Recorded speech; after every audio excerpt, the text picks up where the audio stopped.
Rybka. Shanzanga pela batasakoni ao. Shanzanga bo. You're gonna just wait for a second. Sorry.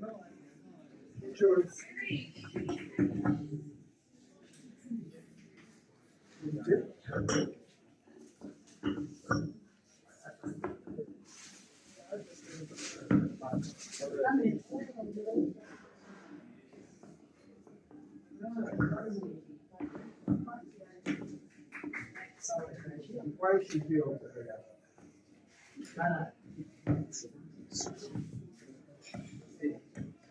And the hands that soft.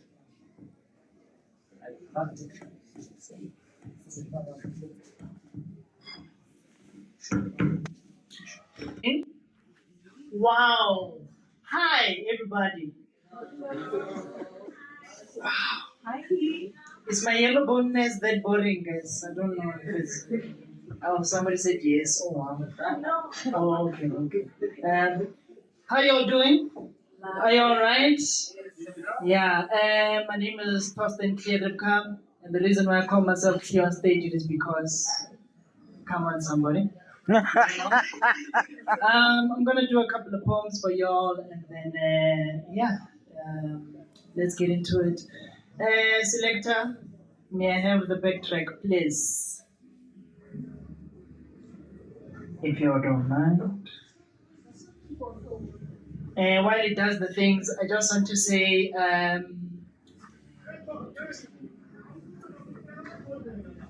there's a thing called a micropoem, ne? So a micropoem is like, it ends before it starts. I hope it makes sense. Ne? So it's a brief introduction into the actual introduction of the poem. So it's about me, and the poem goes, I was once addicted to soap, but now I'm clean. Thank you. Processing. Ne? Okay. Are we winning, Savelo? Yes, we are. Tell us another one. So. Wow. Okay, another one. Another micropoem. I don't trust stairs. They're always up to something.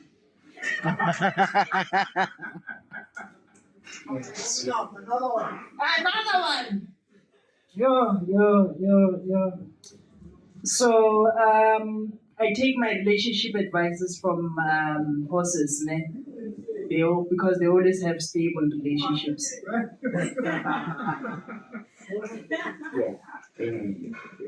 So when I'm running around,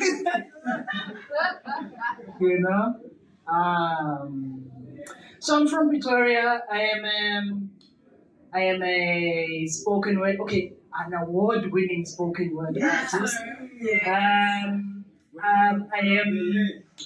was Poet of the Year at Word of Sound in 2018. And then in 2017, I had a poetry production at the Market Theatre that won an award as well. Thank you very much. I am a mentor, I am a director, I am a photographer, I am a yellow bone, I am an aphrodisiac, pimped out poet. What else? I'm very thin. Don't be deceived by these layers of clothes. I'm wearing a lot, guys. I'm wearing a lot. It's very cold in Joburg. Yes. It's very cold. Yeah, boy. I think it is. Are we winning? Apologies once more, ne? Let's head south to the southwest.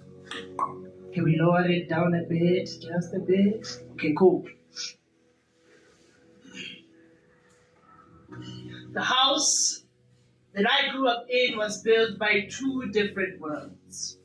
Two worlds on two opposite sides of the earth. My father, from the west side of the Berlin Wall, the last of two children with an age gap of 10 years, with a driven passion to mend mechanical horses, tilting and toiling in oil, to plant a living and to harvest joy. My mother, a rough diamond from the landmines of Cullinan, firstborn of 7 children and a second mother to them all, with skills to turn kitchens into soulful feasts and can make your heart feel at home when you are away from it. In 1983, fate brought these two worlds to one place, and it seemed like God had a hand in it. And they were a gift to each other. To get acquainted with each other's feelings, eyes were set on each other like the sun, and they were each other's beautiful horizon. Their hearts became their ships, guided by the same northern star, setting sail to reach love's shore, looking forward to a lifetime adventure. His colleague was his wingman, aiding him to complete his mission. He was so focused on her that everything in reality became a blur. She tiptoed around him, showing off her timid side, blushing with dazzling cheeks with feelings reflecting through her eyes. But this relationship took place in an era when hatred was loved, segregation was practiced on the basis of contrast in skins, and they would walk that extra mile with their broken, tested backs to bend and break the laws of men for them to taste their peace. But still, with faith, they marched on, moving about to keep the love alive, ducking and diving to keep away from the public naked eye. She would play the maid, and he would be the boss. This became a suitable lunch date in a city apartment.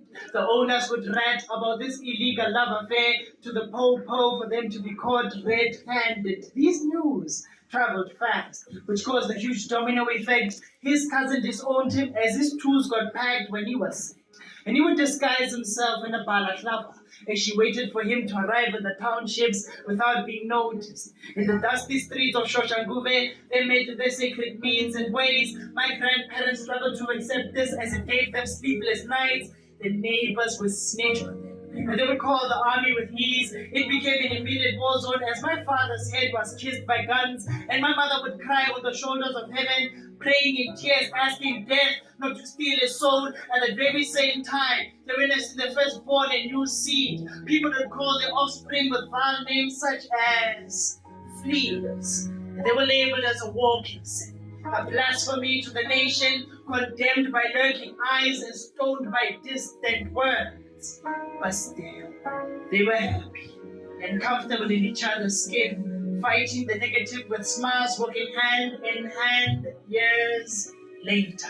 In a black and white country that became a rainbow nation, they displayed their love, made by the I do's they said. They painted the streets of Harangua red, with love blossoming in their names, with a blue sky paving a way for brighter days. My father, the Prince Charming of the day, wearing a black and white tuxedo, wearing white gloves of confidence with a full-blown beard. My mother, the queen of the day, glowing and flowing in a white wedding dress, holding a bouquet of white flowers with a smile as white as her shoes. The marriage hit the front page news, sparked the change in people's hearts, planting hope and light, believing that love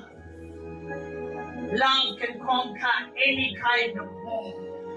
After 30 years of being married, love still breathes with sticking together like paper and glue.